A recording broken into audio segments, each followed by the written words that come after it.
Alright, what's up everybody? A little note on vanity removal here. I went ahead and did the vanity instead of doing the surround first. So all of this is nailed in together. It's not really like removing a vanity at a house. So this, just hammered up on it and it's all just stapled in there. So once that's like that, pull that guy out. There was one screw going into the back that I couldn't see. I'll pull it right out anyway, so not too much of a big deal there. And same thing for here. This is a little front piece.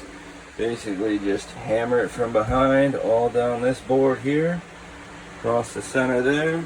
And there were two screws right there in the bottom. Pull those out, the whole thing comes out. It's its own little face frame for the cabinet basically, and then everything else in here is just built. So we'll just knock that board out, knock those boards out, and kind of move on from there and see where we're at. So sink just unscrewed, those guys right there, screwed right from the faucet right there, nice and easy. Little tips for you: like and subscribe if you'd like to see more.